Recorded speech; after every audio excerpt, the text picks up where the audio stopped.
ఎప్పుడూ అక్కర్లేని మాటలే. పరిహాసానికి వాడు భగవన్నామం పలకడు. ఎందుకని వాడి ఇంట్లో పిల్లల పేర్లు కూడా ఉండవు. అమంగళకరమైన పేర్లుంటాయి. కొన్ని పేర్లు వింటే నిజంగా పేర్ల అర్థం భావిస్తే అలా పిలిచినందుకు ఆ పిల్లలు ఏమైపోతారో, అలా పిలిచి వీళ్ళు ఏమైపోతారో అనిపిస్తుంది.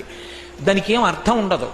ఆ పేరు బాగా పెట్టుకున్నావా అంటే వాడికి అది నచ్చింది. ఎవడికి లోకంలో ఉండకూడదు ఆ పేరు. రావణుడికి ఉంది అలా. ఎవరూ పెట్టుకోలేదుగా రావణుడు అన్న పేరు. పేరు పెట్టుకోవడం కాదు, పేరు పెట్టి పిలిచినందుకు వాడికి మంచి విభూతి కలగాలి, పిలిచి నువ్వు తరించాలి, ఆ పేరు పెట్టుకోవాలి. అంతేకాని ఎందుకు వచ్చిన పనికిమాలిన పేర్లు. భగవంతుడి పేరు కనీసం హాస్యానికైనా పలకనటువంటి వాడు ఉంటాడు, దుర్భాషితుడు అన్నాడు యమధర్మరాజు గారు. వాణ్ణి ముందు పట్టుకురండి. రెండోవాడు కలలోనైన ఇందిరారమణుని పాద సత్కమలముల్ చూడని కర్మరతుల.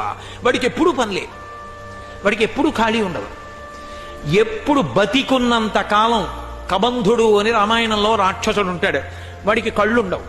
వాడికి ఒక పెద్ద కడుపు పెట్టాడు ఇంద్రుడు. తలని తీసుకెళ్లి నొక్కేశాడు లోపలికి. అందుకని వాడికి ఏం లేదు, నేను తినాలి కదా అన్నాడు. తినడానికి ఒక కడుపు పెట్టాను కదా అన్నాడు. మరి తినడానికి ఆహారం కావాలి కదా అన్నాడు. పెద్ద 2 చేతులు ఇస్తా తడువు, ఏది దొరికితే తెచ్చుకు తింటూ కూర్చో.